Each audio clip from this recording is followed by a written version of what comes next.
Hey, what's good, everybody? It's me, your hero, Benjamin Banks, and you are listening and watching a brand new episode of Leveling Up with Benjamin Banks. And joining me, as always, is my co-host, Trav, the Trash Man Martin. How you doing today, bro?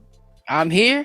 I got my candy stormtrooper. I see, man. Hey, bro, you already know how it is. We always about representing. You know, I got on the Leveling Up with Benjamin Banks shirt. You got to support the brand, and hopefully we'll get some more shirts made one day, so that way everybody who follows us can rep the brand. I think that would be awesome. What do you think, Trav? Hey, rep the brand. That's what it's all about, man. So joining us today, because this is our first episode of the spooky month. And all this month, we're going to be having guests that are fans of the spooky season, the horror season, Halloween, you know, all of that scary stuff that happens in the month of October. And there was no better person to bring on for our first episode, and that is Heather Wixson from Daily Dead and the author of Monsters, Makeup, and Effects Volume 1. Heather, how you doing today? I'm great. Thank you so much for having me on. That was quite an introduction. I appreciate it. Hey, that's welcome. What he does. Hey, this is what I do. It's like I hype up everybody that we have up here on Leveling Up with Benjamin Banks, because it is always an honor to have such incredible and talented people come up here with us and just share their time with us. So thank you so much for joining us. Absolutely. I'm thrilled to be here. Awesome. So before we get into this interview, make sure that you like this video, you subscribe to the channel, and you hit that bell button so that way you're always notified when we have new content here on Leveling Up with Benjamin Banks. Trav, take it away. And even though Banks didn't address it, in the words of D, like, follow, and subscribe. Make sure you share. Podcast link down in the description. Podcast like Trav link in said, the description. Like, follow, subscribe. So let's go ahead and get into today's episode. So everybody that's watching and listening right now, I just want to give you a little story on how me and Heather met.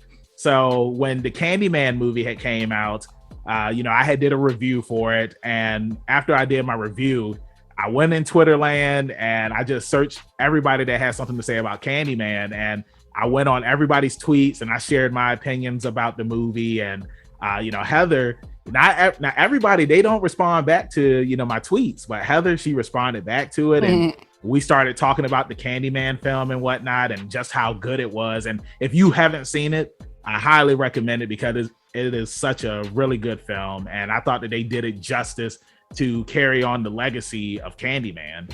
And, of course, what we do here on Leveling Up with Benjamin Banks? We slide in the DMs and Heather said, hey, I want to come on. And and that's how we have her here now. So like I already said before, thank you again, Heather, for, opening up that message and just talking with me, because sometimes we slide in the DMs and sometimes we just keep on sliding, but I slid in and I landed, I stopped, and I'm happy. So something that we do here, Heather, is we ask all of our guests, what is their origin story? Every hero or villain has one. So tell everybody who Heather Wixson is. Oh gosh. First of all, I don't think you can see it right, but like behind me, there is actually the Candyman. They sent press the Candyman it's an LED sign. Oh, so okay. I just happen to have it over here, but it's not showing up right on the screen, but it's really cool. So that's funny that you mentioned Candyman. Hey, be careful how many times you say his name. All right, that's true. That was like 3, so I'm gonna go ahead and stop there. I said it twice, so well, that don't count. It does count in the new movie. It does. Have you seen the new movie, Trav? I saw the new movie. That's right. I forgot you're still alive. But I appreciate it. Thank you. But you know how it is. It's just like if I say the name 3 times and then somebody else says it, like he'll still come. So it's just one of those things. He's got things to do. So I think for me, like growing up, I was like the weird kid. Like I had 2 loves in my childhood. One was horror movies and the other one was wrestling. So that didn't make me exactly very popular. But I'm having the last laugh now because I get to enjoy those things still to this day. And over the years, like I always loved writing, but I didn't really know what to do with that or anything like that. And so fast forward, a few years, I do the normal things where like you get married, you have get a house and all this kind of stuff. And my life was just like not anything I wanted it to be. And I always wanted to go back to writing. I kind of did all the office jobs because, that's what paid the bills and things. And so I started to do like some like local writing because I used to live back in Chicago, the Chicago suburbs area. And it was better, but I still wasn't there. And I remember there's a horror convention in Chicago called Flashback Weekend. And I used to go every year as a fan. I'm lucky that in these days, I actually get to go back as a co-host, which is kind of cool. That's always awesome. It is. It's like coming home to my family. And I was sitting there, it was 2007. And it was the year that Adam Green was there promoting Hatchet. And he was talking about how Dee Snider had inspired him to follow his dreams and to, find out what it is that makes you happy and just go out and do it. And I was like, okay, I think I'm listening to this for a reason. And it was weird. Like a few days later, I happened to be on Craigslist and there was like this like independent horror website that was just starting up and they were looking for people to do reviews. So just for the heck of it, I sent an email, heard back like within hours, and Fabian, who was the guy who ran that site, basically hired me, to come on and do some reviews. So I started doing that in 2007. And then it was one of those, like, being in Chicago suburbs, like, was fine, but I wasn't getting the access that I needed to do the things that I wanted to do. And so I was still coming out to LA like 2 or 3 times a year to do different events. Like I would fly out for Screamfest every October, come out for like one of the Weekend of Horrors in the spring and things like that. And I always knew that my heart was here.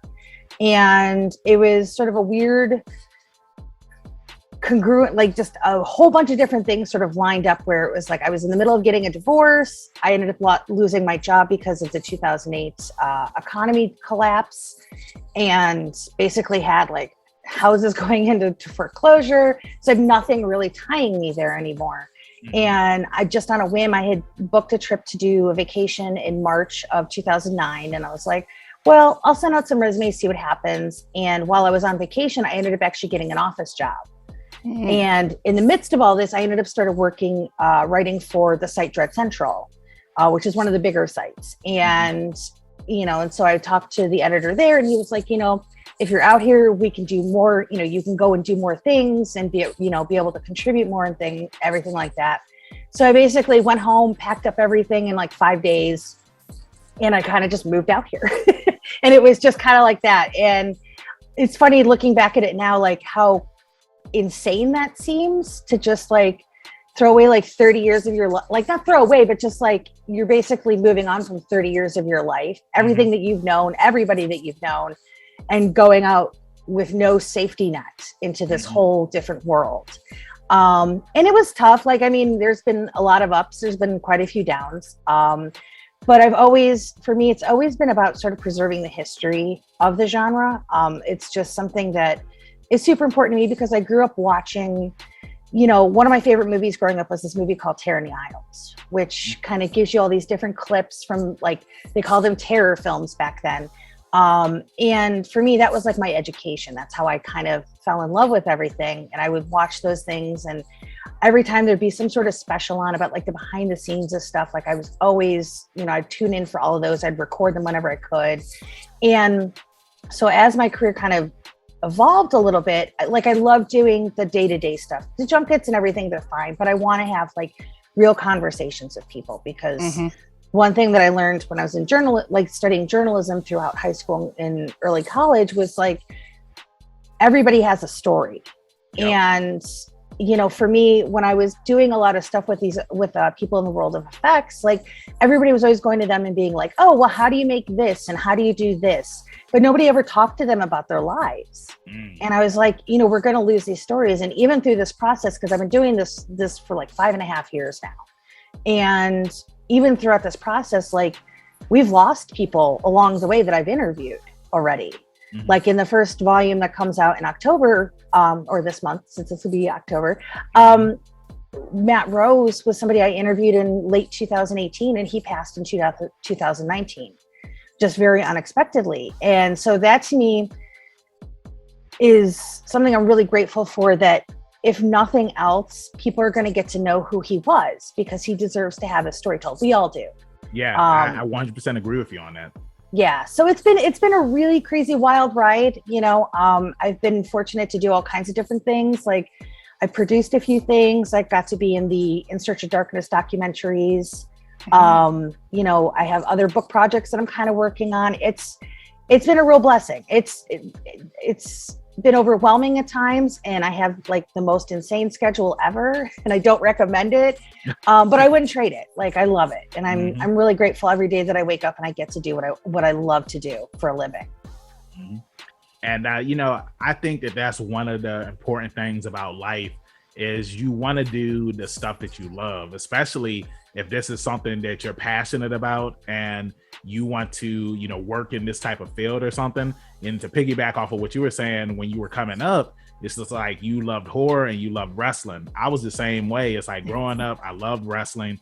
And I remember I used to tell myself all the time that, you know, once I'm ready and I'm old enough, like I want to be a professional wrestler. And I remember like so many people used to always like shoot that dream down. And I was just like, well, this is something that I want to do.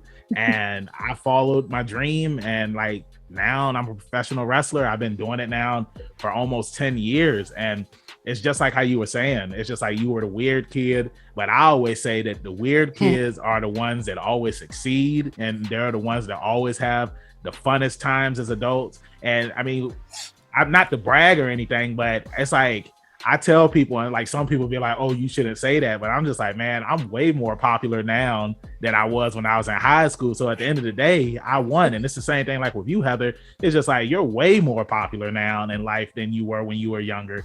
And like that's just a cool thing because we were weird. And like I said, weird kids, it's like they always succeed in everything that they go out to do. Yeah, we're used to adversity, you know, we're used to people discounting us, not taking us seriously, overlooking us. So I think, you know, having that kind of grit under your fingernails as you get older is helpful. Like, I mean, I would never want anybody to have to walk a tough path just to learn something. But I do think that when you have to really work for something, that's when you really begin to appreciate it. Yeah, I 100% agree with you. And I mean, it's just like going back a couple of years ago, you know, I was ready to step away from wrestling because I was just in a very dark place in my life. And, you know, I had went to a wrestling show that I was wrestling at, and Ron Simmons was there, Farouk. Wow. I had talked with him, and I had just told him like everything that was going on in my life and everything. And like, he had just gave me some really solid advice.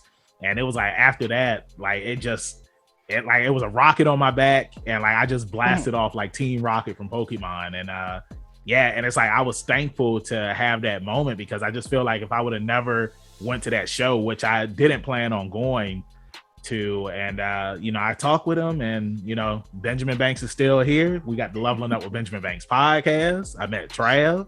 You know what I'm saying? We leveled up.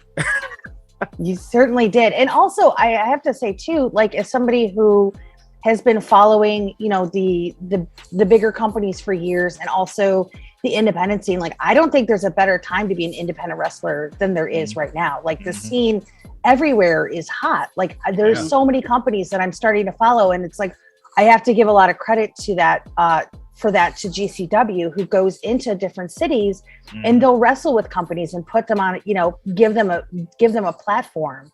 Because like now I'm following wrestling in Las Vegas. I'm following a bunch of different companies on the East Coast, couple down in Texas, like that I'd never even heard of. But it's so much fun for me. Like, I like having those alternatives, and I always get really bummed out. And I don't want to turn this into WWE versus everybody else, but like, I always get bummed out for wrestling fans who think WWE is it, because there's so much exciting stuff going on everywhere, and there's so much talent. And I love the fact that like we're able to kind of get to see it now, especially like through things like Fight TV, that, you know, now you can watch shows from everywhere. You know, there's other services and things like that. It's just, for me, it's such an exciting time to be a wrestling fan. Yeah, I 100% agree with you. And you know, growing up, like that's how I was. Like, I thought WWE was the only thing out there, and then I was introduced to Ring of Honor and Impact Wrestling, well, TNA at the time. And it's like, you know, when you see this other stuff and then you learn about New Japan Pro Wrestling, you're just like, wow, like there's so much stuff out there.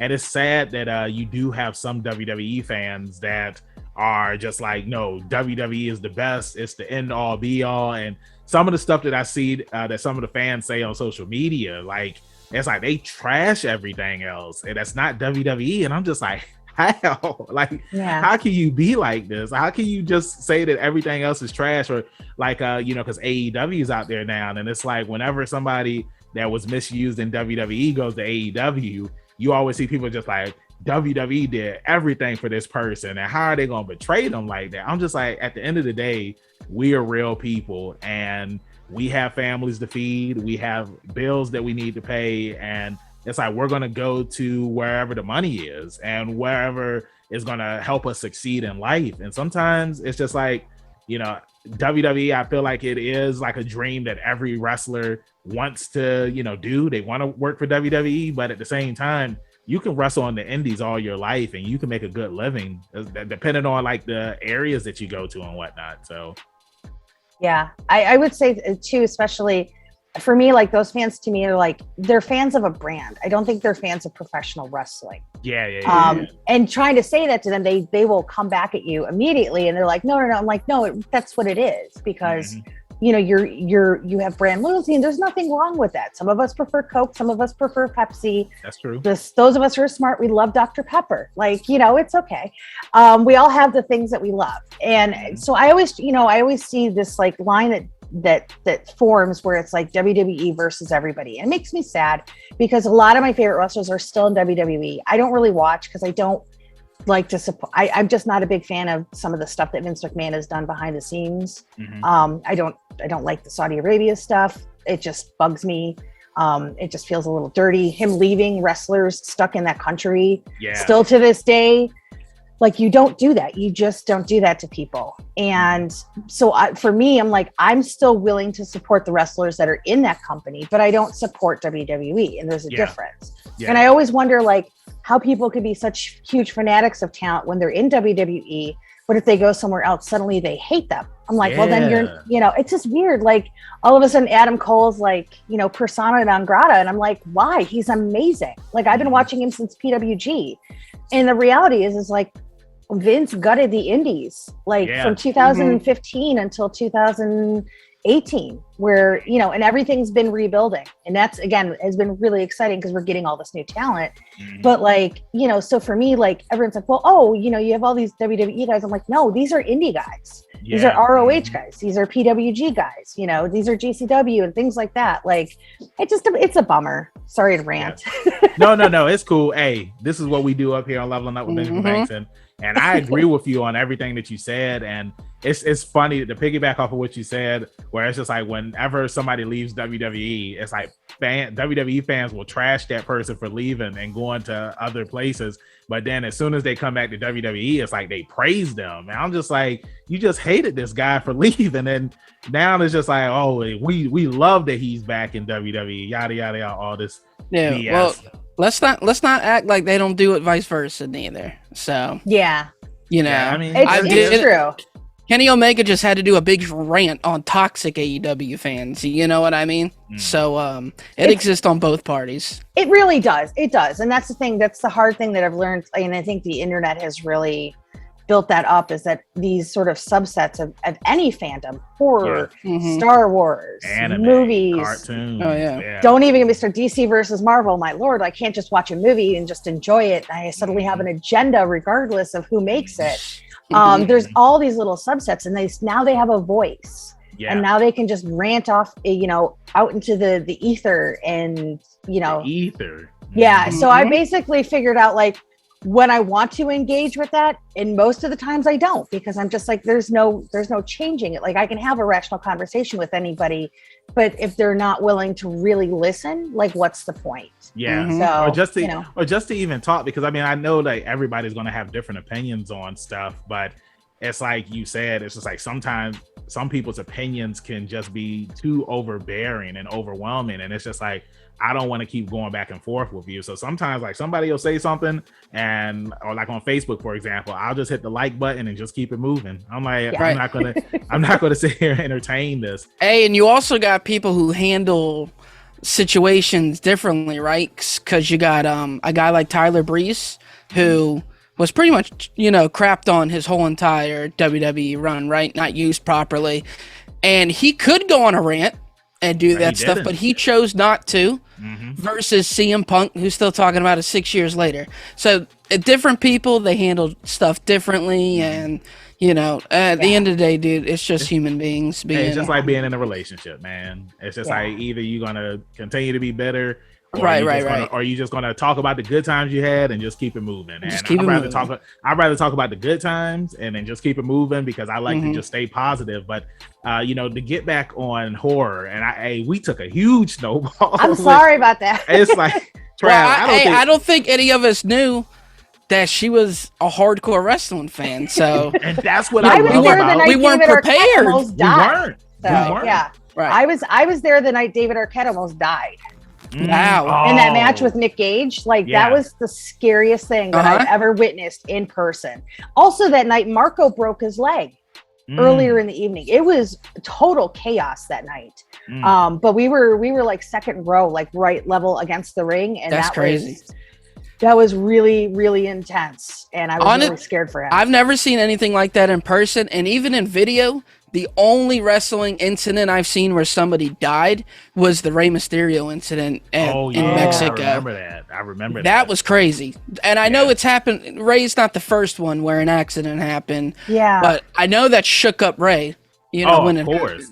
Because he's done that move so many times. Times. He did it this one time. And that's one of the things, when it comes to professional wrestling, because it's like sometimes people think that they can just do whatever. And I remember there was this incident that happened in Ohio where this comedian, he tried to do some wrestling move or something like that, and he ended up dying. And it's just one of those things where it's like, the stuff that we do, it's real. At the end of the day, we are professional stuntmen, because it's just like when we get in that ring, it's like you never know what's going to happen. And that's why it does kind of irk me sometimes when people are like, oh, wrestling is fake or wrestling is this. And it's just like, I always say, it's just like, well, if I smack you in the face, that's real, man.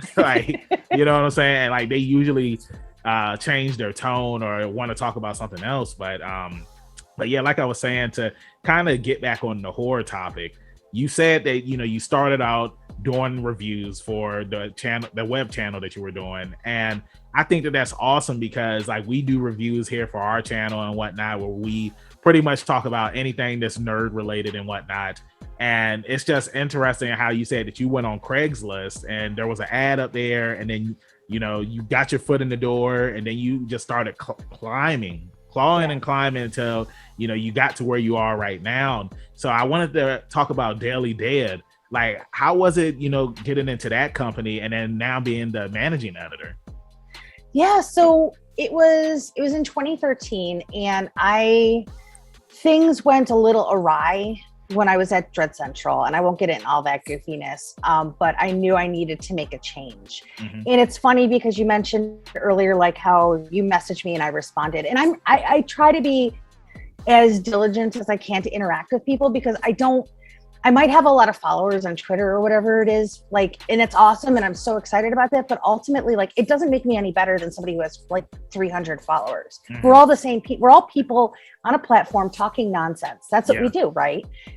So I never understand when sort of bigger accounts, they don't talk to people. I'm like, are you just, to coin a phrase, are you just trying to get yourself over? What's the point of that? That's not what I'm here for. So I always try to interact with people. It does, I'm not one of those people. So I always remember this. It was Comic-Con 2012, and I was there working for Dread. And my now boss, Jonathan, he was really new to the scene because Daily Dead started in 2010. And it was his first Comic-Con. And we had started following each other on social media. And it was a press conference for the Silent Hill sequel.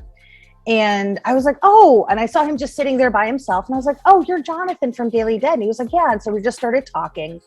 And later that year, he has family in Chicago. So he and his wife came out to Flashback to hang out.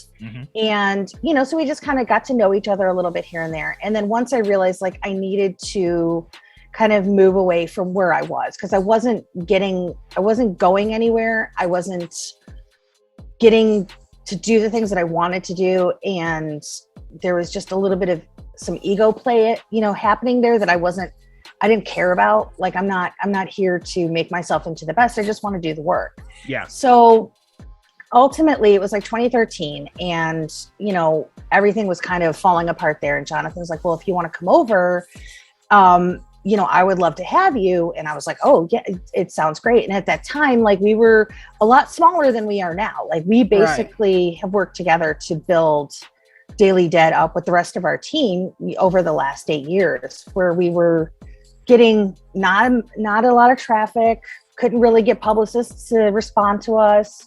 Where now, we're up there. We are up there amongst like the top 3 horror sites in the US, which is amazing. Like, I'm so awesome. Grateful for that, because like, what a cool thing to be a part of. And I love it. And it's like, it's so nice to be on a whole team of on a team with all these people who are like, we're all working towards the same thing. Nobody's trying to undercut anybody. There's no ego. We're just there to talk about stuff we love, and that's such a different thing that I didn't have before. And it's really nice. And we've been able to, try to be diverse, try to talk about movies that not everybody's talking about. Like, if I, and I mean no disrespect, but if I see one more think piece on Midsummer, like, I'm going to pull my hair out. Like, there's other movies. Yeah. and it's just like the same thing over and over. I'm like, oh, please. So like, we try to do different things. Like last October, we did Halloween. So we did all Italian Giallo movies. The year before, we did all horror before 1970. To kind of like talk about classics and stuff. So we're always trying to do things a little differently. And we're never going to be the biggest. And we may not ever be the best, but we're all in it together and we love it. And that for me has been amazing. And just to have a boss who like cares and has been consistently supportive, like, because this week is actually my 8th year that I've been there. Like, thank you. You're so welcome. It's like to be a part of something like that and watch it grow and build and become something like that, to me, is probably the most rewarding part of my entire career. Like, the books are great, having conversations with my heroes are fantastic, running into celebrities randomly, amazing. But like, knowing that I was able to do something that has a legacy now, and it's not just about me, it's about all of us, like, that's so freaking cool. Like, I never would have expected that. Yeah, and that it is cool when, like how you said, it's like you start off and then you just keep on growing, you keep on working hard to obtain where you are right now. I mean, I feel the same way with our podcast, because it's like when we first started, it's like, I always joke about sliding in the DMs, but Trav can tell you, it's like when we first started, I stayed sliding in people's DMs. And, I always say either they're going to say yes, they're going to say no, or they're not going to respond at all. But we are very patient here. And I feel like this year for us has been our best year yet, because it's like, I feel like we finally found our groove. And all of the guests that we've had, including yourself, like I said at the start of the interview, everybody is such amazing and incredible people. And we're just honored to, be where we are now and to be able to talk with everybody. Because if you would have told us 2 years ago, which, we're coming up on our 3-year anniversary in January, that, we would have talked to some of the people who we grew up watching, like, the Linda Youngs, the Bo Billingsleys, it's like, we would have never believed that. But it's like, to everybody that's watching and listening right now, like me and Heather just said, it's just like, if you really want to, do something, it's like, you have to work hard. You can't give up. You have to keep pushing. You have to keep reaching out, because you never know where it's going to lead you. You got to keep on posting. You got to keep on tweeting. You never know what's going to happen. And, sometimes like that right person will see what you put out there and then bam. And like, that's what I feel like for us, because it's like, what, Trav, I want to say it was February when we did our Black History Month. And it's like, we had Kevin Thelwell up here, and he's a voice actor, and he had retweeted that he was up here. And it was like, after that, like, all of these voice actors and actresses, they just started retweeting and liking his tweet. And then I was just like, hey bro, I'm about to slide in these DMs. And since then, it's like, we've kind of become the podcast that all of the voice actors and actresses come on, which is awesome. You know what I'm saying? So, and it's cool when I slide in people's DMs and they're just like, yeah, I know who you are. Like, you have some of my friends up here and stuff like that. So it's an awesome feeling. And also too, to piggyback off of something that you had said about like people who have maybe 100 followers compared to people who have 1 million. It's just like, I feel that, you know, you should talk to people, you know what I'm saying? Because it's like, that's something that I always told myself, that no matter how big that I got, like, I would always talk to people. I remember I went to a WWE show back in 2007, and this is going back to wrestling, and me and my brother, and there were a couple of other fans, we were waiting out in the bus area, and the show was still going on, and like some of the wrestlers, they were already walking to their cars and whatnot. And I remember this one wrestler came outside, who I'm not going to say, and like we were trying to get his attention to see if we could get like a picture or an autograph with our flip phones and stuff. And like he just kept on walking. He didn't even acknowledge us. And I remember, like, I was just like, yo, if I ever become a professional wrestler, if somebody wants to get a picture with me, if they want to get an autograph, if they want to talk to me, like, I'll always talk to them, because it's like these people, it's like they pay their money, their hard-earned money to come and see us. And it's just like, you don't know, like they could have spent like their last $20 on coming to a show. So it's like, I want to make it memorable for them, and I want to have a new fan, and I want to have a new friend. Like, it's like all of my fans, I call them my friends, because they're so supportive, and I wouldn't be where I am right now if I didn't have all these people in my life. So it's like, I do think that you should talk to people that, you know, message you, or if they comment on something, because, you know, some people will put out a tweet or a post, and like somebody will ask them a question or say something to them, and like they don't even acknowledge them, you know? So I just feel like they respond with like, well, I didn't ask for your opinion. Like that to me always bugs me. It's like when I see somebody and they'll put out their tweet about like what they thought of a movie. And for me, it's an open dialogue. Like, you know, just because you put your thoughts out there doesn't mean somebody shouldn't respond. And I've seen this more and more with critics, where like they'll tweet out their thoughts on something, and somebody be like, oh, you know, I didn't like it, or I really like this part. And like their response is like, well, nobody asked you. And it's like, well, you kind of did, because it's a public forum, dude. Right? Right? Like, so to me, I'm like, I would never do that. So like, it's like, to me, that's just so counterproductive to what social media, it's in the word social. It's not isolation media, it's social media. But I forgot the one thing I wanted to mention is when I met my now boss at Comic-Con. So, and you talked about like not talking to people. The one thing that I remember he said to me a couple of months like afterwards, he said to me that was his first year's Comic-Con, and he was doing press. So he was in all the different places that, you know, we all kind of congregate. So he's around a lot of people. And I was the only person from press that actually took the time to talk to him that year. Like, what is that? Like, I mean, I know I'm super friendly, but I'm just like, why? Like, and it made me really bummed out from the people that I know in these circles, where I'm just like, you can't have a discussion with somebody, you know, wearing a George Romero t-shirt, like for 5 minutes, like who obviously is doing the same kind of stuff and likes the same kind of stuff that you do. Like that to me was a super bummer.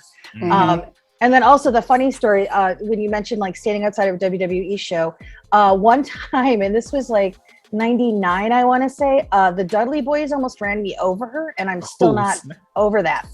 Wow. They tore, because we used to always go to the shows at the Allstate Arena, and there's like a special area where they always parked. And we weren't even stopped for talent. We were just going back to our car because we knew of the restaurant that they all hung out at afterward. Right. Yeah.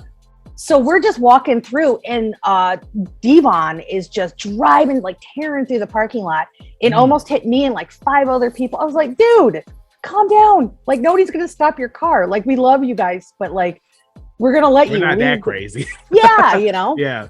So no, that's crazy, man. But I did end up, because of going and hanging out at that restaurant, eventually, I don't even know how that happened, but one of the times we were there, we'd always see Edge and Christian there a lot. And one time in particular, Lance Storm was also there and hanging out. And somehow, and I don't even know how he got it, but there is a picture with myself and my cousin looking super dorky in Lance Storm's book. Oh, wow. At this restaurant in Chicago. And I had no idea until like a few years ago. And I was like, what? I was like, this goofy picture, like I maybe had it on my MySpace page. Like, I don't even remember putting it online. So yeah, that's my most famous thing. I'm in Lance Storm's book. So that's yeah. No, I really, really dorky looking though. Oh my God. I know that. I mean, cause it's like, you know, when you're in like one of the commercials or something, like the the guy, the Undertaker guy. You know what I'm saying? Like when he made that reaction when Undertaker lost against Brock Lesnar, it's just like everybody knows who he is. And then now you got the guy when CM Punk came back and he was crying, and it's just like everybody knows who that guy is, and like he's a part of history now. So it's like that's something that you're always gonna remember and be known for. It's just like, hey, I'm in Lance Storm's book. You know what I'm saying? So it's always an awesome feeling. And you know, also to piggyback off of what you had said about how your boss, like you were the only person that talked to him. It's like something that we started doing this year since the cons have started opening up again, as we went to Greenville Comic-Con, and we just had the opportunity to interview like all of the not all of the cosplayers, because we couldn't interview every single one, but we interviewed some cosplayers there, and it's just like they were just so excited because they're just like, you know, like, I never thought that I'd be interviewed before. And I was just like, yeah, well, you got on an awesome costume, and you know, I just feel like, you know, people need to know who you are, and you never know where that's going to lead to. And if they do blow up, it'd be like, yeah, well, we interviewed them first. So it's just like, you need to come back to us. But yeah, I just feel like, you know, at the end of the day, we're all people. We all have awesome stories. I love hearing people's stories. Because it's like, you just learn so much about people, you know what I'm saying? And something too that I wanted to mention was that last year for October, I had put a list together of 31 Black characters who survived in horror films. And every day I released a character, and I remember like so many people, they were just like there's no way, you know what I'm saying? Because this is like, you know, growing up, it's like you saw all these horror movies and the Black person was always the first person to die. But I watched so many horror movies where it's just like, I was just like, I'm going to do this. And it was just so awesome because I would tag the actors who were in these movies, and some of them would retweet it. Some of them would comment, like Ken Sagos is who's somebody that we're going to also have this month for the spooky month. Oh, awesome. He had commented on the photo when I had put him down for, I can't remember what day I put him down for, but like he commented on it on Facebook, and I was just like, yo, like, is this real? You know what I'm saying? So it's just awesome. Like, you just never know what's going to happen when, you know, you put stuff out there in the ether, like you said. And I'm trying to think what I want to do this year, because I don't know if I want to do 31 Black survivors again, or if I just want to do 31 horror movie recommendations, because there's so many movies that are out there that people haven't seen. Kind of like how you were just saying, people, they always want to do the Midsummer think pieces. Like, there's so much more horror out there that people don't know about. And I was just happy to put that list together. And also it was a way to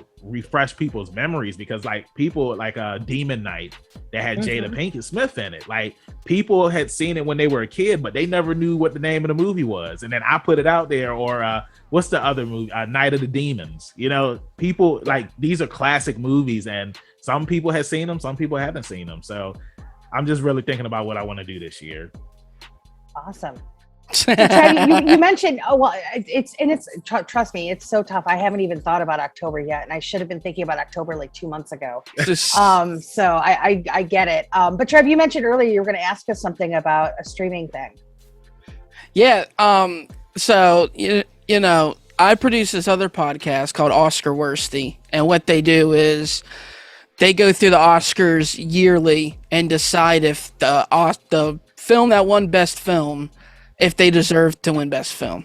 Okay. And stumbled across this, I don't even know how Paul found this site, but I lost it. It's called Full Moon Features. Have you ever heard of this? Oh yes, Charles Band. Yes. So this thing is crazy. Like, it's a streaming site, right? I mean, you can also like buy DVDs and stuff, but if you sign up for the year, you get the 12-disc Puppet Master Blu-ray box set, right? And I'm like, dude, that's worth $60. Yeah, you know, getting all the Puppet Masters on Blu-ray. But I started digging on this site on like what they had, and it is super obscure horror that they have on here. And I've never been one for B horror movies, honestly. Okay. Like, I know there's a market for that, obviously. And what's that monthly streaming horror site? Shudder. Yeah. I know Shudder has a lot of that stuff and stuff like that. It's not my cup of tea per se. But I know a lot of people love those kind of like killer donuts and killer couches and yeah, you know, stuff like that. I was just scrolling through what they had, and it blew my mind on some of the stuff that people come up with. Yeah, well, he's an interesting guy because he's basically one of the purveyors of VHS way back in the day. Like in the 70s, his father, I think, worked in film, and he saw that there was starting to be this new market for VHS. Right. And at that point, it was just like big prestige movies and things like that, like 10 Commandments and everything. And it was also like way back in the day when you had to buy like this special player that was built into a TV. Right. And weren't VHSs like $100 a pop? Yeah, they were expensive. Yeah. I didn't own a lot when I was little. I started catching up in high school. Yeah, that's wild. Yeah, so he basically started going to all the different studios and saying, hey, you should be really putting these things out, you know, so people can rent them and stuff. And so he was right at the cusp of all that. And his originally, before he was doing Full Moon, it was Empire Pictures, which he was doing a lot of like Stuart Gordon's Lovecraft movies. So he did like From Beyond and Dagon, and there's like one other one. So it was weird because he was doing like these weird little smaller movies and like, you know, and then he gave birth to the Puppet Master movies, but he was also doing some sort of mid-level movies as well. Right. But Charles Band has never met a deal that he didn't love. And I say that lovingly because he's such a goofball. But he's like, if you see him at a horror convention, like he's kind of like the carnival barker where he's willing to wheel and deal. And like one of my best friends loves Full Moon like so much. I don't get it really. There's some things I love a Full Moon, but like there's other movies where I'm just like, oh, do we need a 14th ginger dead man? I think I'm good now. Yeah. You know? Yeah, like they had this series called Baby Oopsie. What's this about? Yeah, I've stayed away from that. Some sort of killer baby. I really don't know the actual whole thing of it. I just know that the picture was like a baby in a crib covered in blood with a baseball bat. So, again, it's obscure, weird B horror stuff. And the thing is, like, I love it all. Like, I love the prestige stuff. Everybody throws around the term elevated horror. I call it more dramatic horror for me because I think it just sometimes those movies they try to really even out the horror and the drama. Right. So they're not any better than, you know, something that's like a little more goofy and fun. But I love it all. Like I grew up renting anything and everything I could get my hands on. Yeah. I miss those days. Right? Yeah. Like I used to go out to Blockbuster, and it's like me and the girl I was talking to at the time, like we would go down the horror section and we would just pick up whatever. And sometimes like those B-list movies, sometimes they would be good. But yeah, you'll get a random gem. Yeah, but then sometimes you would get something and be like, what am I watching? You know? Oh, absolutely. You know, my girlfriend in high school, her parents were subscribers to Masters of Horror collection. So you would get these crazy, like they had one about a killer tire that we watched. And one was a girl with like deer legs, like she somehow got deer legs and stuff. So yeah, sometimes they're so bad they're good because they're so memorable and it's funny. But other times it's too much, man. You know, again, the killer donuts. Hey, you know, it's too much. What was the one? I think it was Pulse, where it's like the cell phones was killing people and stuff. Yeah, I remember. They made a joke about it in Forgetting Sarah Marshall because Kristen Bell, she was just like, yeah, she was in some movie where the printer was killing people. Like, how does a printer kill somebody?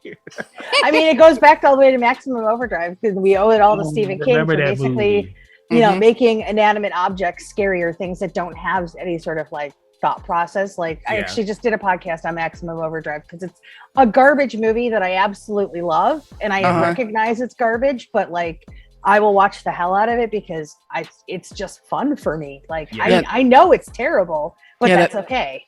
That's how I am with Reanimator. Like I love Reanimator, but I could understand if somebody watched it and be like, dude, this is bad. Yeah. And I'd be like, yeah, it is bad, but you know, I like it. That's how, like, you know, the new James Wan movie, Malignant. Like, it's so torn. Dude, it rolls. But I still gotta it's watch not it. for everybody. Okay.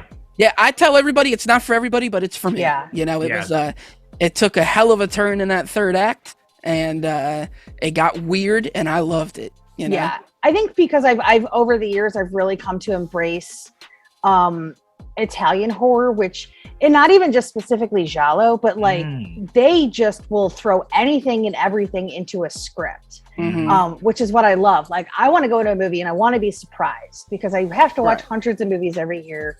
And the worst thing you could do is give me something that I know 5 minutes in everything that's going to happen. And that happens a lot. Yeah. And so I think that's why I love the Italians, is because they will just be like, all right, so like we're going to get into a car accident and then this woman is going to steal her husband's head and she's going to keep him as his like her sexual slave, but her son has died, but her daughter's talking to him, but now her daughter's going to poison people. It's like and that's a real movie. That is a real movie that happened. What movie is that? Oh my gosh, I can see the artwork, and I covered it one year for we do a series called Class of, and I'm totally blanking out, but it's by Lamberto Bava. Okay. And I was actually going to try to do an article about like, you've seen Malignant, here's some really fun, weird Italian horror to watch. And I'm totally blanking out because it was streaming on like Tubi or something like that. So it was free and it's out there. And I can't believe I'm totally blanking on it right now. You said Lamberto Bava, because it was a script that reminded me his dad to do, but his dad passed. There's another Malignant on Tubi streaming right now for free, and I guess people were confusing it with the James Wan Malignant. So yeah, I mean, for me, like Malignant's just like a Dark Castle, like the Dark Castle remakes that we got at the end of the 90s, and Italian horror all mishmashed into one. Like James knew exactly the movie he was making. For sure. And he could do it because like he's made Warner Brothers billions of dollars. Like, what are they going to say? No? Right. You know, I think I saw somebody on Twitter mention how it was like the best example of somebody stealing their boss's credit card and going off and doing whatever they wanted with it. Yeah, I think it made like $5 million this weekend, opening weekend, and it had like a $40 million budget. So this thing is gonna super bomb. But like you said, he's made them $1 billion plus in the Conjuring universe. And I'd also be really curious to see how many people actually streamed it on HBO Max. Because I think, you know, having people who are consistently there, because to be honest, we didn't even have HBO Max until Suicide Squad. Right. Because I was kind of like, a lot of the movies they have on there, like the regular mainstays, I was like, I own most of those. Yeah. But I really wanted to see Suicide Squad again, and I'm not quite ready to be in like regular theaters yet. And so I was like, all right, let's just do it. Let's, you know, whatever. And now it's like, we've got Malignant, we've got Dune, which I don't even actually care about Dune, but I'm going to watch it because it's like, I want to check that out. The Matrix. But I'll be seeing that in theaters. In December. Yeah. I have to see Dune in theaters. Yeah. But it's funny because I had my best friends, when I was growing up, my best friend's dad loved Dune. So it was like, it was on their TV like almost every weekend. And so I think as a kid, because I was so confused, because when you're like 5 years old, you don't get what that movie is. I just knew it had a really cute pug in it, and I wanted a pug. And there was big worms. And so I just kind of like, you know, it never absorbed with me. And I watched the old one a few years ago and I liked it. I mean, I'll see it, but it's not like I'm super jazzed for it. So, but that's for me is like the best thing, because I could go into this movie expecting nothing, and I'm hoping that I walk away totally blown away. Right. You know, it's kind of nice not having expectations. Like Matrix Resurrections, like forget it. I'm already sitting there waiting for it to absolutely hit. You know, that one I'm like, I'm just afraid of, because I'm like, oh God, is it going to be as good as I'm going to think it's going to be? I don't know.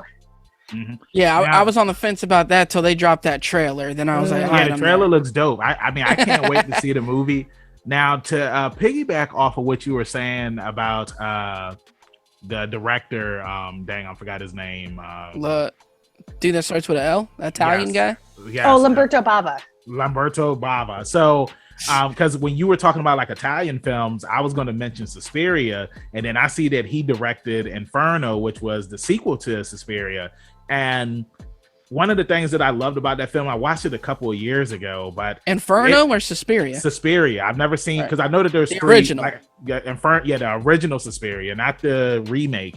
But when I watched it, I was just like, man, like this movie, it still holds up. And it's like, it just kept me guessing the entire time that I was watching it. So it's like, I totally understand where you're coming from, where it's just like, when you watch something, you don't want to know like who the killer is like right away. And I mean, like, I guess kind of to go back to Midsummer, like I wasn't expecting that stuff was going to happen when I watched it the first time. And then you see that it's just like the friend, he set everything up from the beginning. Like he's been friends with these people for years, just right, so he could just bring waiting them back. for his moment. Right, Yeah. So it's like, I love movies like that make you think. And when you finally find out like who the real monster is in the movie or who the real villain is, it's just, it's interesting.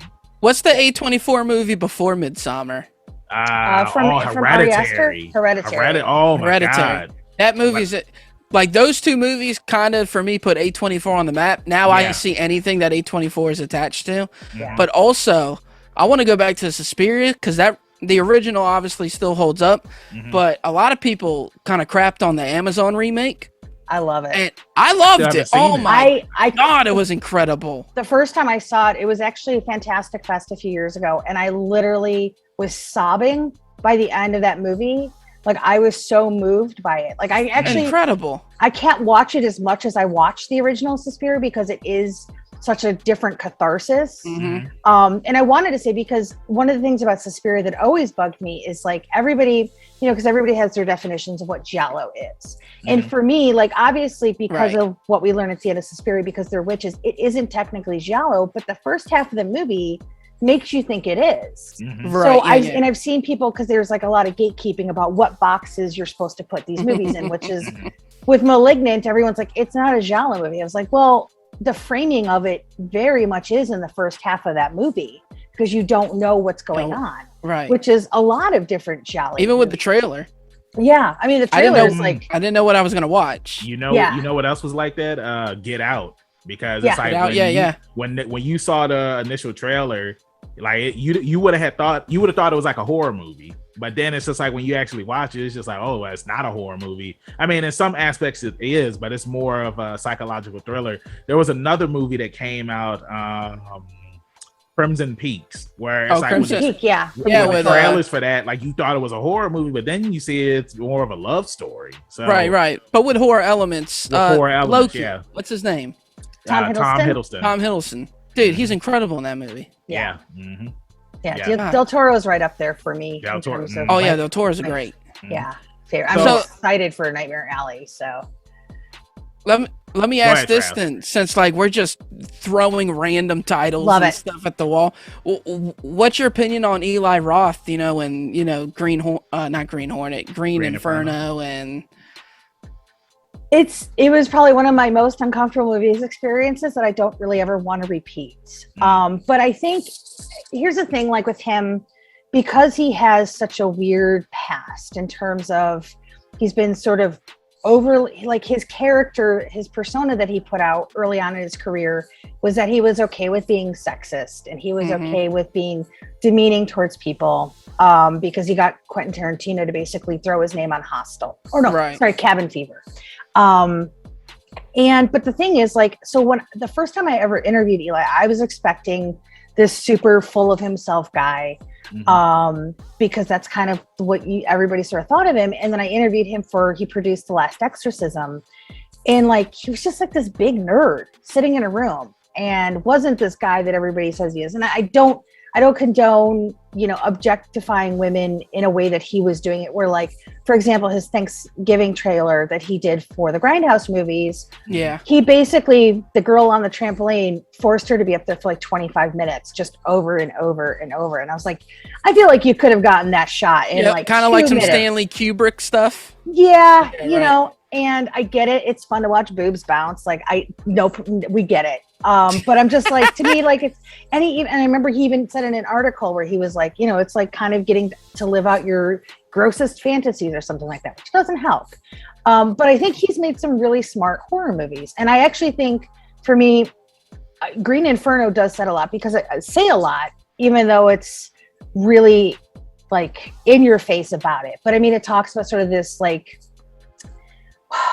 kind of like, I'm trying to think, it's sort of like where you turn activism into like your personality. Right. Where you're not really trying to do anything really good about it, but you're just trying to pretend like you're doing something good in this world. And it's, we see that a lot online where, everybody, at certain times of the year, like all of a sudden they care about certain issues. And then once that month is over, they don't care anymore. I'm totally blanking on the term because I actually said it once to Meghan McCain. There's an actual term for this. Performative activism. Okay. And I actually said that to her once, and she actually blocked me on Twitter, so that was funny. But it becomes a thing where people sort of become these performative versions of themselves, where it's like, okay, somebody said something stupid about horror today, we're all going to grab our pitchforks and start yelling at them. But like, do we care tomorrow? Probably not, because there's somebody else we're going to go after with a pitchfork. And I know we're all in the place where like one day someone's going to come at us with pitchforks, and then you have to think about like, well, what was my part in all of that? And I think, Green Inferno, for as messy of a movie as it is, I think it really smartly showed people, that these kids maybe thought that they had the best intentions, but they really weren't doing anything to be helpful. And I mean, let's be honest, history, there's throughout history, you have a lot of situations of white people going into places they shouldn't be going and trying to do things that they shouldn't be doing. Yeah. I come from sorry. No, I was going to say Rambo 4 is the same way. You have the church ministry. I mean, putting their nose in the wrong business. Yeah. I mean, even the original Candyman, all of that happened because some white woman had to write her thesis. Yeah. And showed up in Cabrini Green. I mean, it's throughout history. Like you can go back to the 30s and 40s and look at something like White Zombie. And I don't think he gets enough credit for how smart he is about the genre. And it was interesting because I was watching this last season of the Joe Bob Show on Shudder, and he was on there talking about, I don't think they were his movies. He was talking, it was Fulci. He was doing 2 Fulci movies that night. And he knows what he's talking about. Like he's really smart. And, I wish he'd sort of address the things he's done in the past, because I think if like, you're like, yeah, that was really crappy of me, but like, we can all grow as people. If we say that we're not, like, what's the point of anything? So for me, I'm like, you look at Hostel, like those kids coming up, being haughty Americans, going into a country thinking they're going to just do whatever because they're Americans. And they learned a lesson, and then Hostel 2 turns into like gender politics and things like that. So I think he's got interesting ideas. I don't think he gets quite a fair shake. But I liked Green Inferno, but I probably won't watch it again because the scene, and the scene when they're doing the thing and chopping up the person. Honest with y'all, I haven't seen Green Inferno yet. Yeah. Oh, it's a lot of movies I haven't seen. I saw it in theaters open tonight. I just couldn't wait for this movie because I do like Eli Roth, even though he seems scummy as a person. Like, I don't like Tarantino as a person. He's just scummy to me. But I can't knock how many incredible films he and what he does us. And what he does for trying to preserve film history too. Right. So it's almost like people are complicated and we can't just be one thing, right? So that's why I try to keep reminding people. I'm like, there's certain instances where like I don't watch Jeepers Creepers because I just right. The director. That for me is a line. He used his power to do these things, so I'm not going to. It's such an incredible movie too. It sucks because I do like. But when you find out, like, the stuff the director did, it's just like it just changes your. It's like I don't watch it anymore. It's the same with R. Kelly. Like I can't listen to R. Kelly's music anymore, and I loved R. Kelly. I did not listen to his music, but I can't listen to his music anymore just based off of principle. Like it's not the same anymore. Yeah. That's what happens when. Oh, go ahead. I was just gonna say, and I think for everybody the line changes. Like.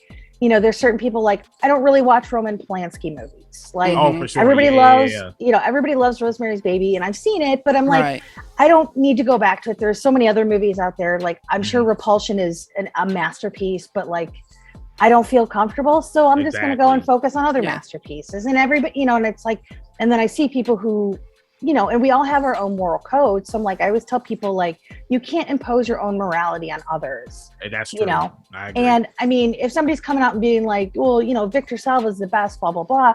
Okay, then we have an issue. But like, if somebody wants to watch Roman Polanski, it's not my business necessarily to say no. But when somebody comes out and they celebrate, the acts of somebody, or like, you know, said like, well, he paid his time. I'm like, yeah, but you still have a child who has to live with this. Exactly. And he's out there making movies like that are literally mirror images of the crimes he's committed. Like, that to me is when it gets tricky. Because that was one of the things about Jeepers Creepers 3, whereas there was a kid in the movie who, I guess, like, her stepfather had molested her or something like that. Right. And that's when, like, people found out that the director, like, he did that, and it was almost real life. It was almost like real life. So it's just like, people were still pushing to want to see this movie. And like you said, Heather, it's just like, you can't, you know, put your own moralities on other people, but it's just like, that's not cool. Like, why would you want to support somebody? And I think that they're supposed to be coming out with a Jeepers Creepers 4, and I'm just like, it's a new director, reboot of the franchise. Oh, okay, it's a new director. Oh, okay. I mean, the reality is he's still going to get some money somehow, because he still has ties to it. But it's like, for me, like, when you look at it, like, you know, those movies are all financed by Francis Ford Coppola, right? Who is one of Victor Salva's like best friends. Like, and he financed Powder and some other movie as well. And I'm like, so then that complicates things further, because like, you have Francis Ford Coppola, who's directed some of the most incredible movies ever committed to celluloid, right? Like, does that mean I don't watch the Godfather movies now? Do I not watch Apocalypse Now? Like, so I get it. I think everybody has to kind of find their own yardstick, and you know, I may not agree with somebody, but it's not my place to tell them like, well, you're doing this wrong. Like, you need to, you know, you should be doing what I'm doing. Because that's not how it goes. Yeah, and that kind of goes back to what Trav was saying about R. Kelly, because R. Kelly, he wrote all of these songs for so many people. Like, he wrote a song for Michael Jackson, so it's just like, well, do I not listen to this song because R. Kelly wrote it? You know, so. And then that's even more complicated too. In that case. So my ex actually used to work at House of Blues in Chicago, and R. Kelly used to perform there a lot. And, I mean, that's a famous place. Yes. And I can tell you that there was an incident where, when you're in the green room there, you are supposed to be 21 and over. And there was a few ladies on one night where they were definitely nowhere close to even 18. And the management tried to make them leave, and there were guns, and it got scary. But the thing is, everybody's known about the R. Kelly stuff for years. Like, I'm some chick living in the suburbs, and I knew about it just from hearing about these things. Like, you know, people knew. And it sucks that it took so long for a lot of these women to be able to be heard and taken seriously. But yeah, it's tough. Like, it's, you know, it's one of those, like, you grow up, you watch, you know, WWF back in the day, and you end up, you know, as a kid, you have a poster of Hulk Hogan on your wall. Well, what the hell do I do with that now? Like, you know what I mean? Like, I don't support Hulk Hogan anymore because he's a total a-hole and he's a racist. And but it sucks. Like, sometimes it's a bummer when you realize that these people that you've looked up to or that you admire, you know, are kind of terrible trash people. So no, I agree with you on that. And it's weird whenever, like, they'll have Hogan on TV, and it's like, you know, when I was younger, I used to get really excited, but it's just like, now when I see him, I'm just like, you know, I mean, like, I don't really care for the guy, especially after you heard what he said. And, you know, I am one of those type of people where it's just like, you know, you do forgive people depending on what the circumstances was, or like how bad of a situation it was. Because, you know, some stuff is forgivable, some stuff isn't. But it's just like, when you've messed up, it's just like, what are you doing to change yourself? Like, what are you doing so that way that you're a better person? Like, what are you doing to help people because of the stuff that you chose to say and do? You know what I'm saying? Like, are you giving back to communities now and stuff like that? Are you helping out in communities? Because it's like, I feel like that you have to pay for it in some way. You know what I'm saying? Depending on what it is that you've done. Like, I know that situation that happened with James Gunn, where he ended up getting fired from Disney for some stuff that he said. But it's like how you had said earlier, it's just like, you know, people, they do grow. It's like, you know, sometimes it's like you may say something, and like, he apologized for the stuff that he said. And, you know, the same thing, Kevin Hart is another person. He apologized for stuff that he said, but people, they bring it up and they try to make it new, and then they put the person on blast, and they're just like, well, this person shouldn't be here. But it's just like, if somebody already apologized for a situation and like they took the steps to better themselves, it's just like, why are you going to knock somebody down after they've already took those steps to better themselves? You know what I'm saying? Yeah. It's like when you're in a relationship and you do that one thing that you screw up, and like 10 years later you get into a fight and the first thing they say, like, well, remember when you did this? Like, and you're like, what? Like, that is a decade ago, and I get it. Like, there's certain people who double down on their behavior. And to me, I'm like, well, then you're not really learning anything from this scenario. But like, we're all human beings. We're all going to screw up. I'm not impervious to this. I'm going to mess up sometime, and I'm sure I'll get my just desserts. But it's on me to then take that moment and use it to figure out how to do better. Exactly. I agree. Go ahead, Trav. No, I gotta ask this question now, since this topic has become all the rage on this episode. Do you think you can go too far in movies? Like, I don't know if you've seen a Serbian film, but that's one where a lot of people think, okay, that's too far, right? You've taken it too far. Yeah, I mean, here's the thing: like, art is subjective, and I don't believe in censorship. If there's somebody out there that wants to make that movie, it is not on me to tell them that they cannot. Yeah. And I had a chance to see it back when it first came out, because a friend of mine was always getting like screeners and stuff. Yeah. What was that, like 2011, 2012 when it came out? Okay. Yeah, it was a long time ago. And to me, I wasn't comfortable with it, so I didn't watch. But I can't fully judge it because I didn't see it. And I won't fully judge anybody who watches it and maybe enjoys it. Because I think it's also, for a lot of fans, it could be like the litmus test, where if you can watch this, you can watch anything. Yeah. And as horror fans, that's kind of what we do. Right. Like, especially when we're younger, like, you want to watch something because you want to push yourself. So I'm never going to tell somebody like, oh no, like, what are you doing? So yeah, it's not it's like, basically my response to it in a lot of the cases is like, it's not for me. Right. Like, somebody out there might appreciate it. Somebody might find the art in it. It just wasn't my cup of tea, so I didn't choose to partake. Yeah. But there's like a movie. Well, I was gonna say, there's like a movie that came out in like sort of the indie side of things. I want to say like 2009, 2010. It was called like The Bunny Game.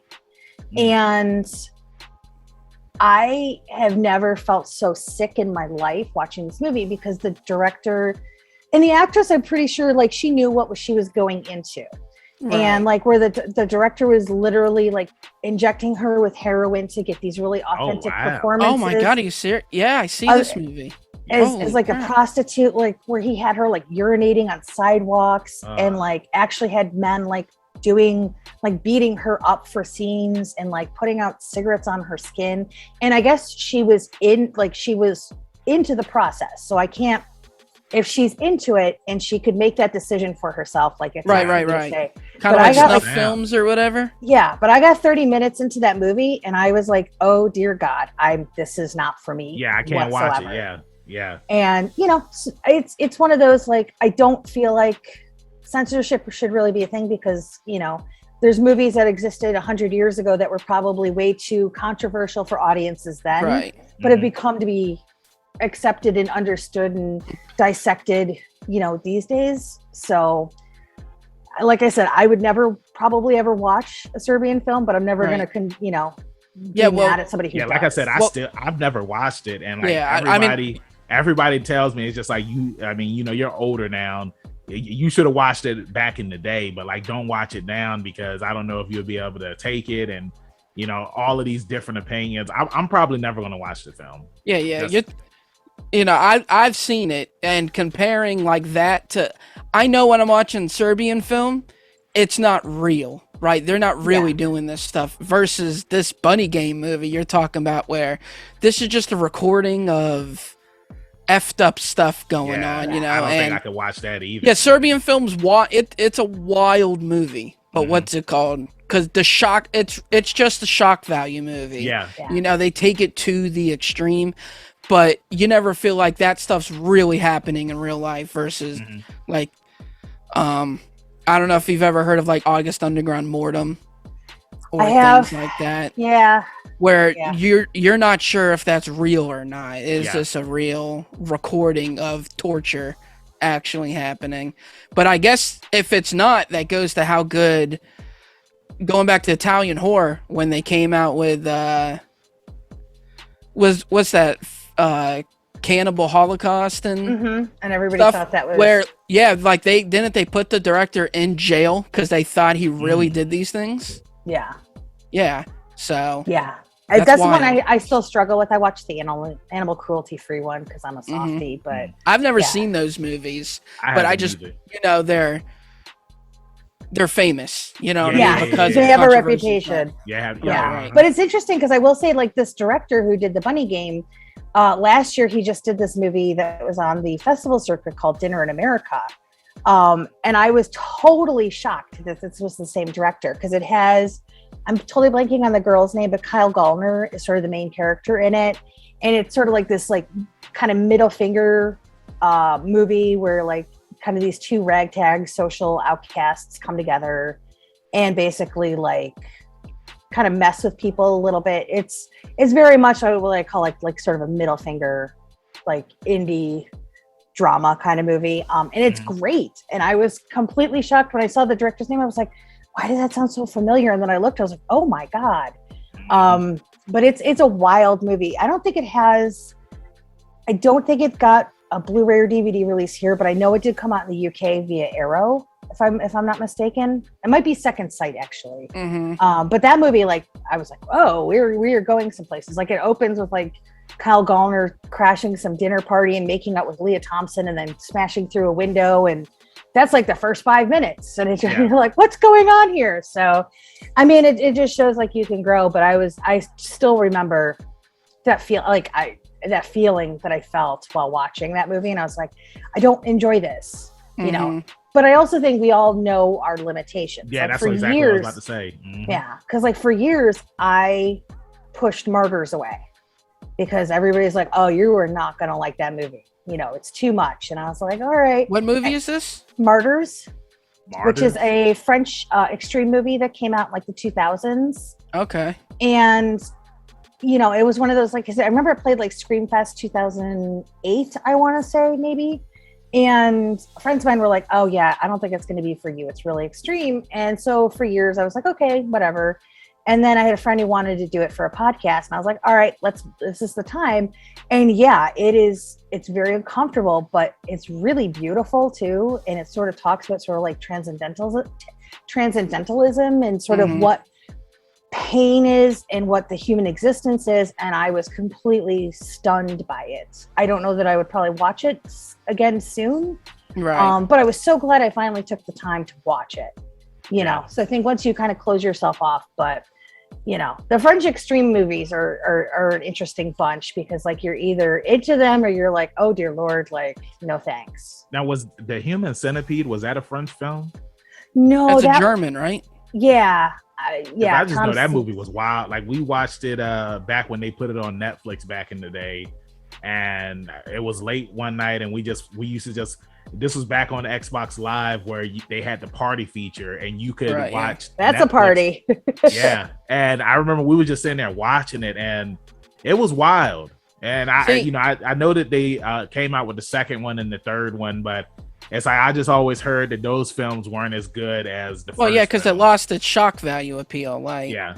I physically felt ill after the first time I saw Human Centipede. This was another Screamfest movie, but I remember literally everyone's getting out of the theater and I just had to sit there for a second because I think the realism of that movie really creeped under my skin. Yeah. Like, if it had felt a little more heightened and a little less real, I'd been like, okay, cool. But I was like to me, like, one of the worst scenes is just him describing the procedure. You're not seeing anything. You're not even there yet. And I was just like, oh my God. Like, yeah. And when he had, and of course the scene where they, the dude, like, he had to do a number 2. That's the scene that made me go, that's wild. I really enjoyed Human Centipede only because it's so ridiculous. Like, this couldn't happen in real life. So to me, that takes away all the realism out of it for me. So I'm chuckling the whole movie because I know this can't I wasn't laughing happen. either. And also, it's you not say a real it can't thing. happen, but I'm sure the kids in Hostel probably never thought that would happen either. Yeah.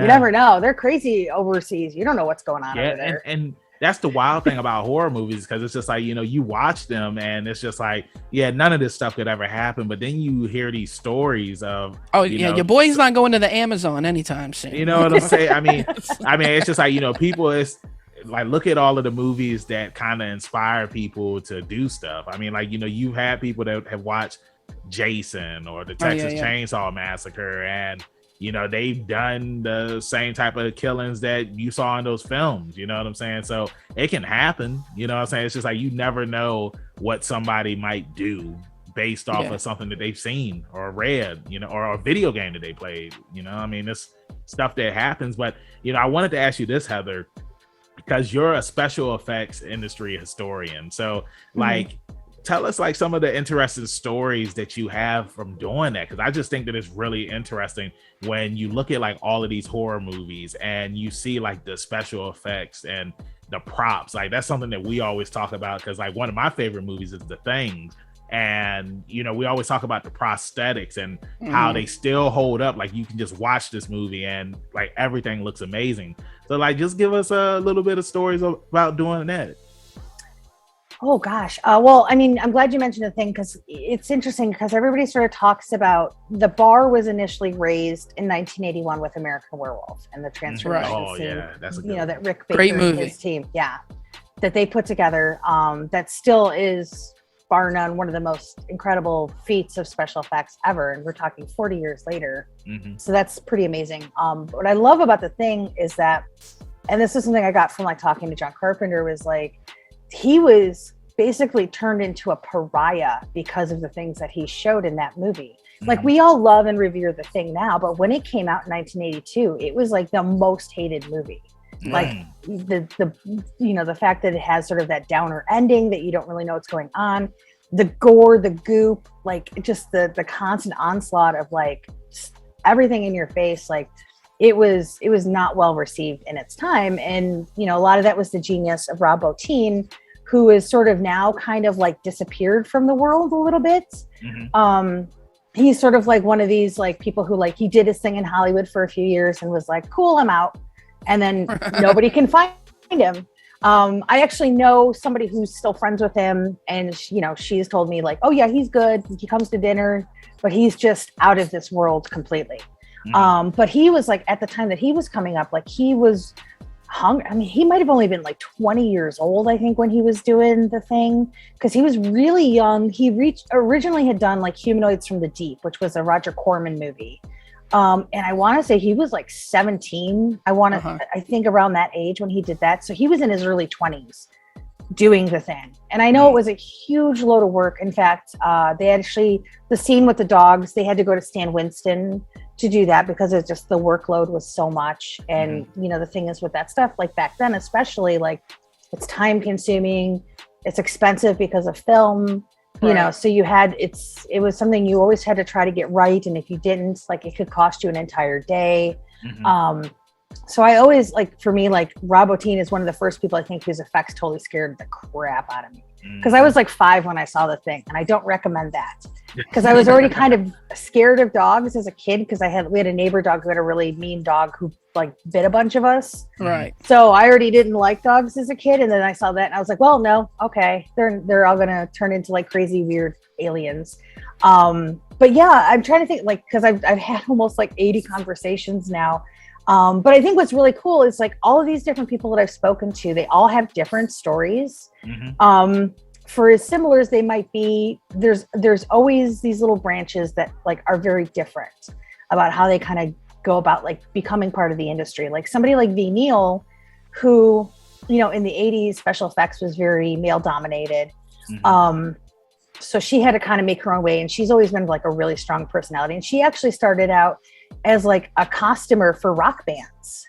So she was dressing like The Who and like groups like that, and was like super into like fashion and things like that. And then ended up meeting Steve Neal, she took his last name, even though they weren't married.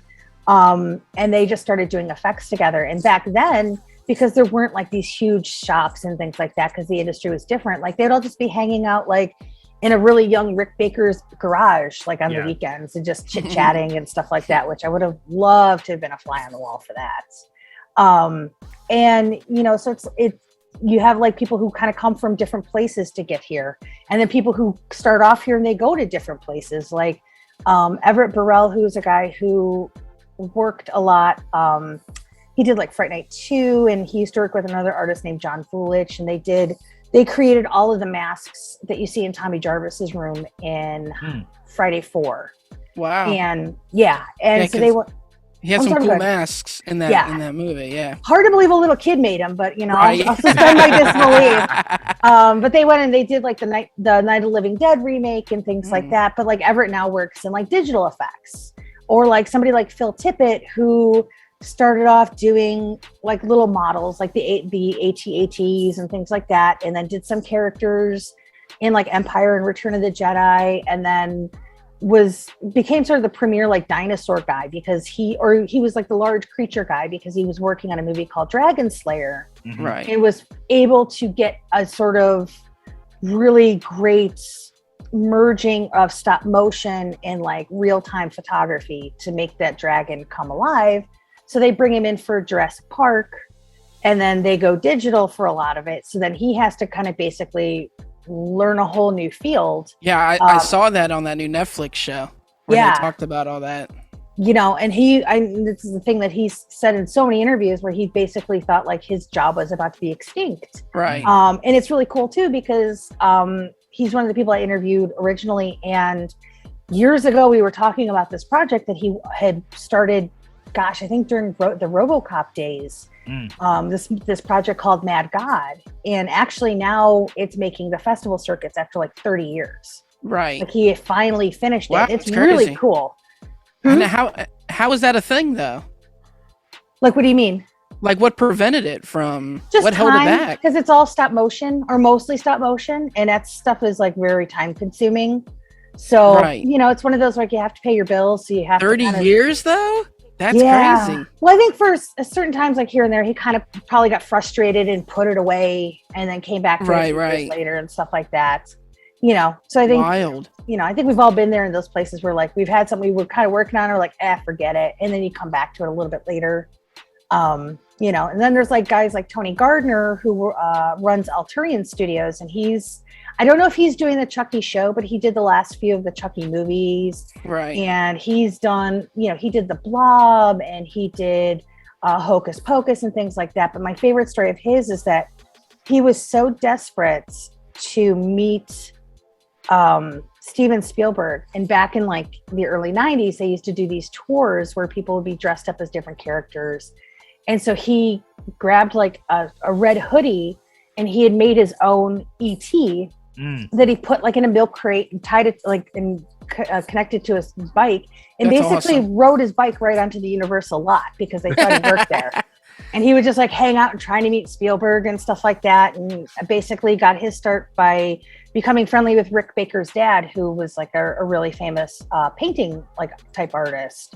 So, but it's amazing because, like I said, I've talked to so many different people, and everybody has different stories. Like we talked about Del Toro's films, and there's an artist, David Marti, who works over in Europe, and he learned basically the world of effects via fax machine and Dick Smith, because he would write questions to Dick and fax them over, and then Dick would fax his answers back. And sometimes they would get to talk on the phone, but it was expensive.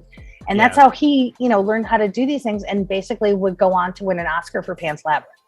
Yeah, that's crazy. So it's wild. Like, and it's being like, those are the things I don't want people to lose sight of. Like, it's awesome that we love these creatures and things like that. But like, for me, it's all about like respecting where they come from too. So, but yeah, I mean, it's one of those where like suddenly, like sometimes like I'll be thinking about things and I'm like, the stories start to blend together in my head only because there's so many of them.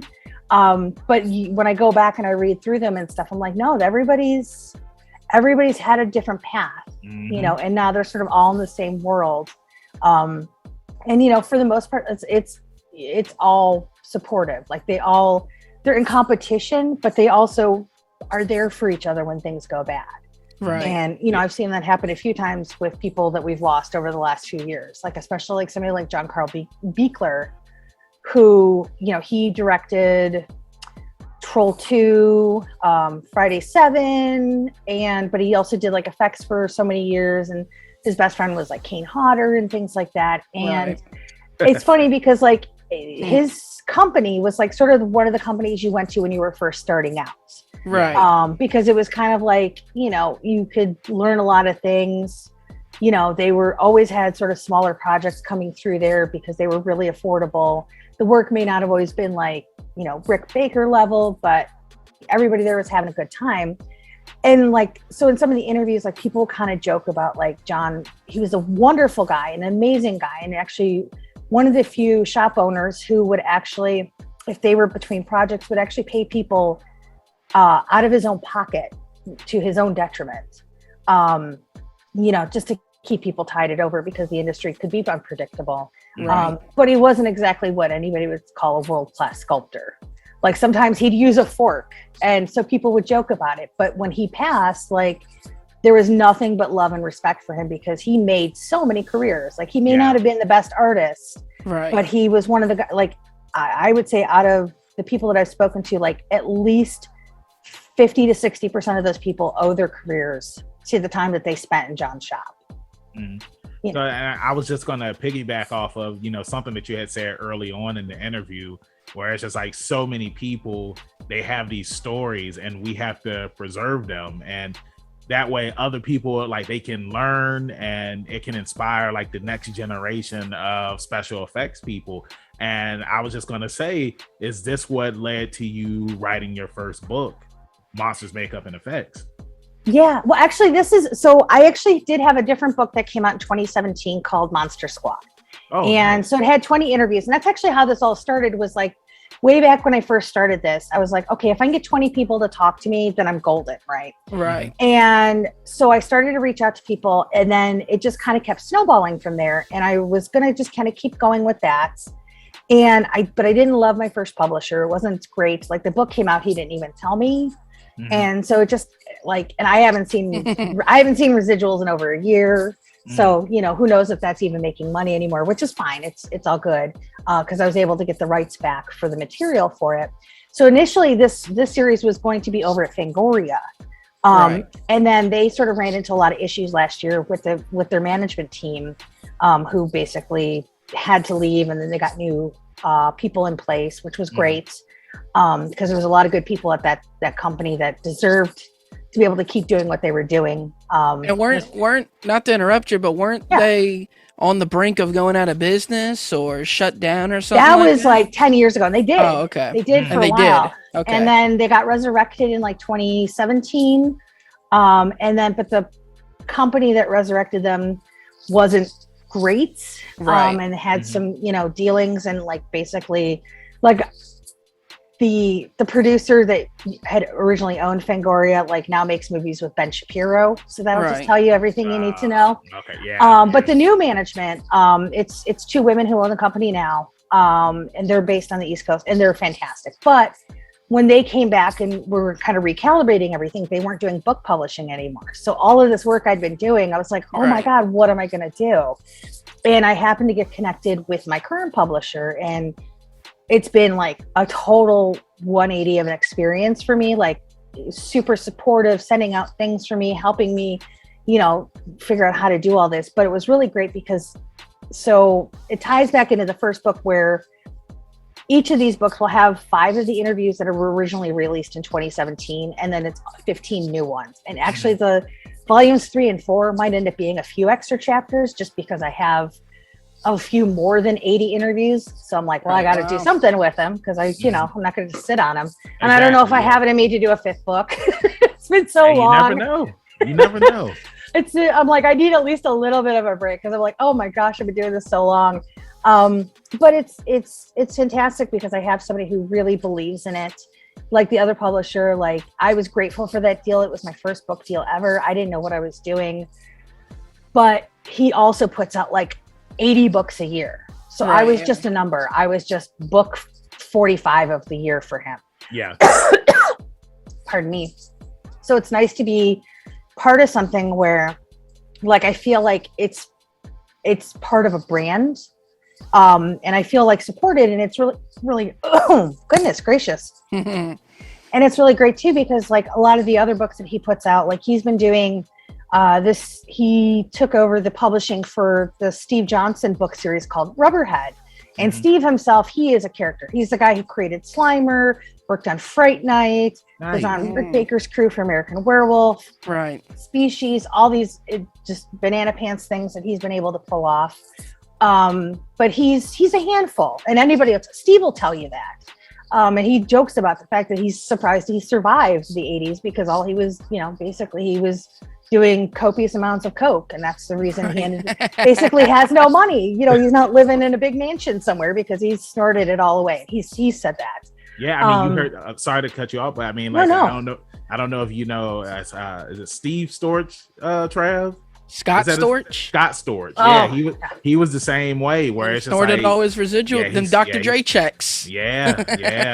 That's a lot of snorting. Yeah.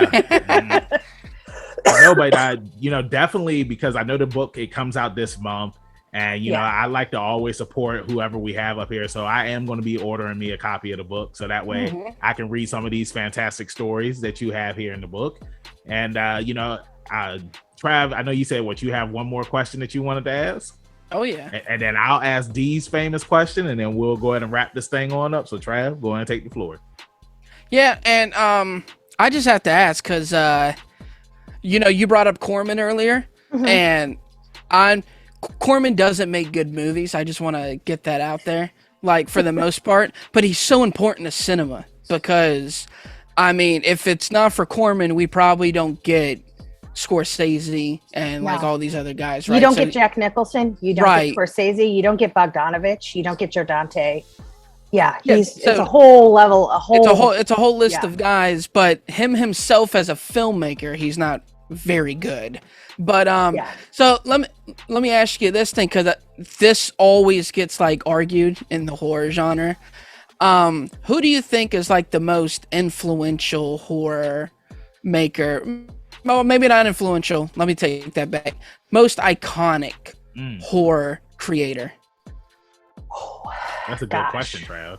Oh my gosh, you're going to make me choose between my favorites, aren't you? If you would have asked me this as a kid, I would have definitely said Wes Craven. And that's my answer. Yeah, I mean, and that's the thing. I do a podcast called Craven, where me and my friend Patrick, we call each other horror BFFs because we've known each other since for 30 years almost. Right. And bonded over Nightmare on Elm Street of all things. Nice. Back when we were little. And so we've been going through, each episode is like a new episode, a new movie or different movie of Craven's. It's either Craven or Carpenter. And I think that's the thing. It's like Carpenter is one of these guys who I don't think really got appreciated in his time. And now people are really coming to embrace a lot of the things he was doing. And not just with like The Thing, but even movies like Prince of Darkness, which as a kid, that movie was totally over my head. Like I'm like, it's like there's green goo and you're talking about some, the realm between the living and the dead. And it's so goofy too. But it's like, but when I watch it now, like I still don't understand all of it. I won't lie and say that I do, but there's something really profound about this idea of trying to figure out what the essence of evil is and how does that manifest in a physical state and things like that. I mean, I think long term, I think it's going to be Craven, because I think when you're somebody who repeatedly changed the genre the way that he did, exactly, because he did it with Nightmare, he did it with Scream, and I mean, in reality, he did it even before Scream with New Nightmare, but people just weren't quite ready for it, as you can see back here. He's one of those directors that I think will just continue to be explored and celebrated, by fans and, for the next 30 to 40 years. I mean, no one's ever gonna grow up to be a horror fan in 40 years and not know what Halloween is. But I look forward to some kid someday and not understanding what a turning point Scream was in 1996, and then being able to sort of explore it within the context of the time that they're living in. Right. And I've always said this. All I was going to say is, one of the things that I like about Wes Craven is that he was always somebody that was willing to take risk and take chances. And one of the documentaries that I had watched, I'm mad. I can't remember what it's called. Never Sleep Again. I think it was called Black Film Noir, I believe. Oh, Horror Noir. Horror Noir. Thank you so much, because it's been a couple of years since I watched that, and like that was one of the things that some of the people in that film talked about was like with his film, The Serpent and the Rainbow. He took People those Under chances. the Stairs also. The People Under the Stairs. You know what I'm saying? Movie. And it's like you find out like how it was for like black characters or actors in films where it's just like they really didn't do much, but Wes Craven, like he made these movies where it's like he put the spotlight on them. You know what I'm saying? I mean, like a movie that a lot of people don't really talk about is Vampire in Brooklyn. And love Vampire in Brooklyn. And I thought that was a cool movie. I mean, of course, when I was a kid, like I was frightened by it, but I mean, just watching it now and like it's another movie that still holds up. So it's like Wes Craven, like he has so many gems that he put out. And I agree with the both of you when you say that like he's a huge influence and he'll always be, for years to come. Yeah. And go ahead. Oh, I'm sorry. I've always said this about Carpenter. Carpenter's more than horror. You know what I mean? I mean, he's got movies that span over all genres. He's got so many classics, and he's more than a director and a writer. I mean, he does all the film score. He created this iconic Michael Myers, thing. You know what I mean? Yeah. But it's hard enough to create an iconic horror like mascot. Wes Craven's done it twice, dude. You know what I mean? Like, again, with Freddy, and then just a random ghost face mask, and just made that a thing. And nothing to me says horror mastermind than Wes Craven.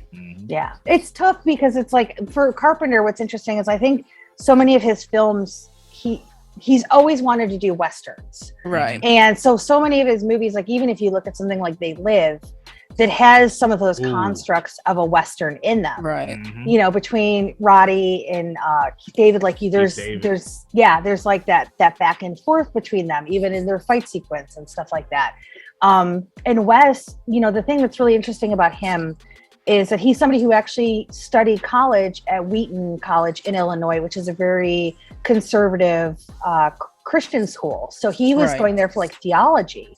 And so many of his movies, like they're fun and pulpy, but a lot of them really dive into like faith and things like that. Right. Like, even if you look at, the stuff that he was doing on like Last House on the Left or, Hills Have Eyes, and then kind of seeing where that progresses to something like Deadly Blessing, which nobody ever talks about.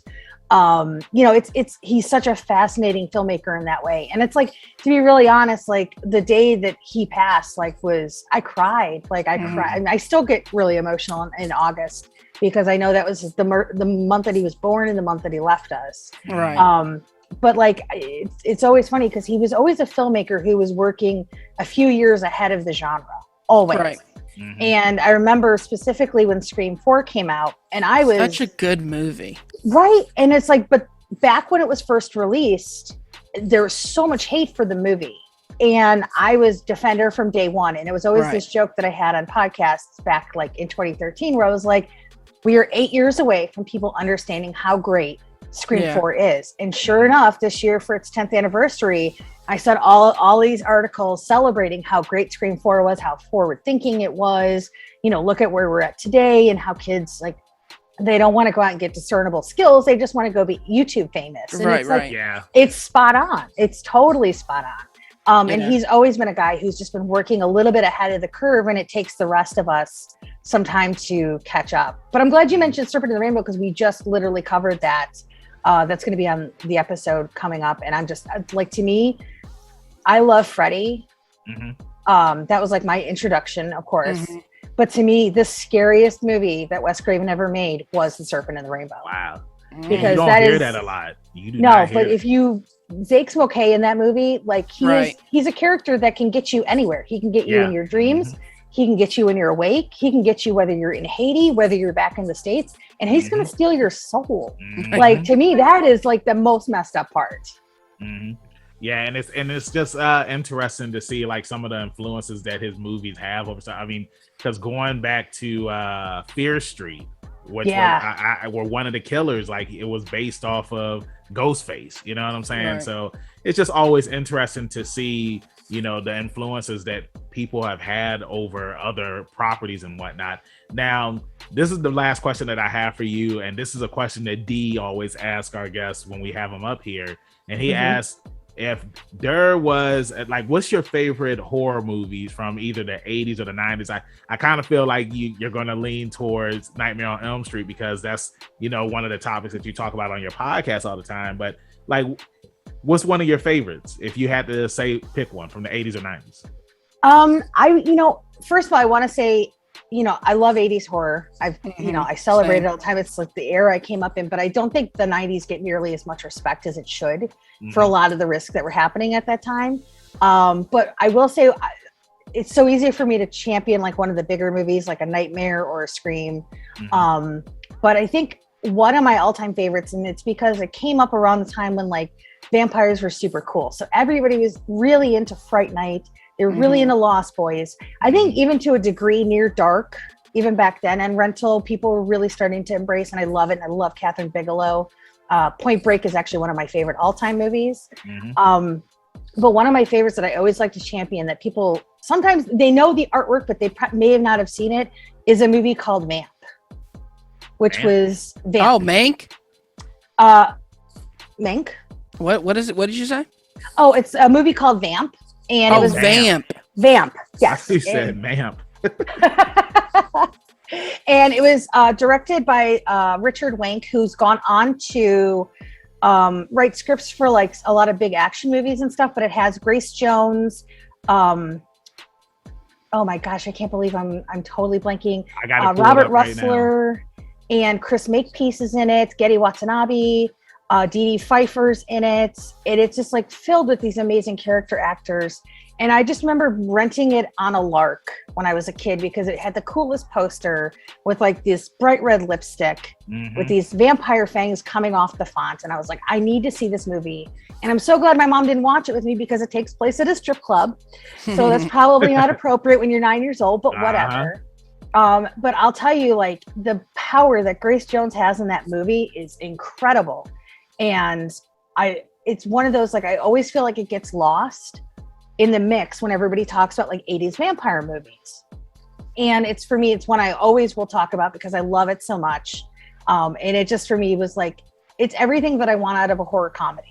Like it feels a little dangerous at times. It can be a little scary. It's got really great effects by Greg Canham. Grace Jones is in there literally doing her own thing. Like she has like this really big dance sequence in the movie. Nobody saw her dance sequence until she actually performed it in the movie. And so there's like a reaction shot where everybody in the club is just like jaws on the floor. And that was all real because nobody had any idea what she was going to do. And she had, oh gosh, I'm blanking on the artist who he passed away. He was an AIDS activist in the 80s and he was really into art, and I'm totally blanking on his name, but he does her body painting in the movie. And then also a lot of the production design for her, where she was done by Andy Warhol, who was kind of hanging out on sets at the time too. So it's a really weird, fascinating little movie because I grew up loving like New World Pictures movies. And so if it's like, I could talk about all the Nightmare movies and the Scream movies and all that. And I'm like, I like to talk about the movies that people are like, what's this movie? But it's fantastic. Arrow put a Blu-ray of it out a few years ago, but I actually prefer, there's Anchor Bay, I think it was, who put out a Blu-ray a few years before that. And it has like all these old New World Picture trailers on it. So you get like Dead Heat on it. You get a version of the trailer for Heather's. It's also actually called Lethal Attraction, which was their name overseas. Oh, wow. So it's like all these like fun, weird trailers on it. So to me, that's like, it just sets the tone for everything. Well, yeah, I've never heard of this, but I'm definitely going to add it to the list. You're going to have to let me know what you think because it's on Tubi right now for free, so I'll be watching it. Yeah, I want to add it to the list. Now, I want to ask you because I looked it up and then I see that there was another Vamps that came out back in 2012 that had Alicia. Oh, with like Kristen Ritter. And Kristen, did you watch that one too? Like, is that Is that like a remake of Vamp, or is it? No, its it's own like thing? a totally different thing. It's sort of like a socialite thing. Okay. I believe that's Amy Heckerling that directed that. Yep. Mm-hmm. Yep. So it's a totally different feel. If you like her work, it's probably worth watching. I can't believe I'm coughing so much. What is wrong with me? Yeah, no, it sounds like some from Dusk Till Dawn type stuff. I love going From on Dusk here. Till Dawn. Yeah. Hey. I would actually say that there's parts of From Dusk Till Dawn that are very inspired by Vamp. Inspired by this? Okay. Yeah. Okay. I mean, I can see it just from the description. Yeah. I mean, how many other vampire strip club movies are there? Exactly. Mm-hmm. And I'll say that From Dusk Till Dawn, like I enjoyed all three of them. And then you got the TV show that's out as well. I watched the first season, but I never watched any of the other seasons that it came after that. What about you, Trav? Did you ever watch the TV show? No, I'm good. For real? But the TV show, it was okay. Hey. Heather, did you ever watch the From Dusk Till Dawn TV show? I did watch this TV show, not the sequel. For some reason, I missed the sequels, but I love the original like so much. Actually, they're actually going to be showing it at the New Beverly Cinema out here in October. Nice. And I'm really excited for that because I actually saw it in theaters as a teenager, and that movie was transformative. Salma Hayek had a hold on me like in my senior year. Yes, oh yeah, because of but that movie. It was like the 1-2 punch of seeing like Desperado at the beginning of my school year, and then like later on in the year, it was like, and then From Dusk Till Dawn came out, and I was like, who is this woman, and why would I give my life She for still her? looks like that too. Yeah, she's still. Wild. But what's crazy about From Dusk Till Dawn, and then we'll wrap this thing up, is how when you first watched the movie, like you and like me as a kid, I would have never expected it was a vampire movie. For sure. Yeah. You know what I'm saying? And the marketing doesn't tell you. It's like Malignant. They don't tell you where the movie's headed whatsoever. And then you get there and you're like, what is going on? And then you get Spy Kids. Oh God, here we go. But Heather, thank you so much for joining us up here Absolutely. on our first spooky episode.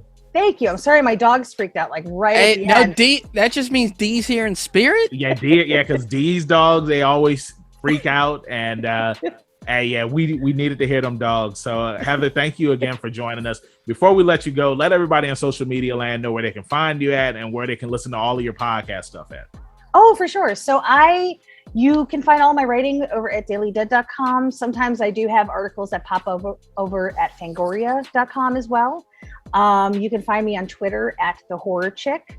And if you want to pre-order a copy of Monsters Makeup and Effects, you can find that over at inkpublishing.com.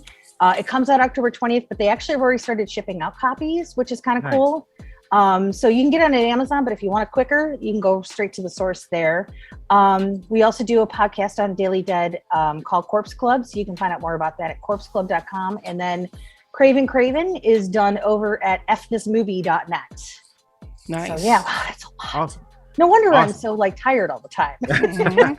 Hey, I know the feeling, because I mean, when it comes to editing and doing all these videos and Trav doing the podcast, it is definitely a grueling task. There we go. But at least we love it. Yes, exactly. You love what you do. And again, thank you for joining us, Trav. Let everybody in social media land know where they can find you at. Oh, of course. And thank you again, Heather, for coming on. Your journey is amazing. I've enjoyed my time with you. And I still feel like we could have talked for another 2 hours. So well, that just means I have to come back again. Hey, we love it when people want to come back. And you got to come back when we have D on, because I'm sure D will have a lot of questions to ask you. Excellent. I'm always game. Awesome. But of course, you can find me on the Instagram at ZK Audio. You can find me on the Twitter at TRAVIOSCK. And of course, where they going to find podcast #1 hero at, good sir? You can find me, your hero, Benjamin Banks, at KingBenji_Banks on Twitter and Instagram. And then you can find me on Facebook at Benjamin Banks. I should be the first person to pop up. If not, then I need to contact Mr. Zuckerberg. Thank you again, Heather, for joining us on this brand new episode of Leveling Up with Benjamin Banks. Everybody that's listening and watching, make sure that you check out some more of our stuff. We got the YouTube, we got the podcast, we got everything. Just go and check it out. Like I always say, keep that pinky up, stay positive. We'll see you next time on Leveling Up with Benjamin Banks. Peace. Thank you for watching a brand new episode of Leveling Up with Benjamin Banks. Make sure that you hit that like button and you subscribe to our channel. Hit the bell button so that way you're always notified when we have new content on our channel. Make sure you check out our podcast where we release new episodes every Tuesday, and the video of that episode is uploaded on Friday. And you can find new episodes of our podcast on all podcast platforms. Make sure you follow all the Leveling Up with Benjamin Banks social media accounts at Leveling Up Banks on Facebook, Twitter, and Instagram. Also, we have a Patreon. If you're feeling generous and would love to donate to us, it's at Leveling Up Banks. And huge shout out to our patrons. We really appreciate you and thank you for the support. We'll see you next time on Leveling Up with Benjamin Banks.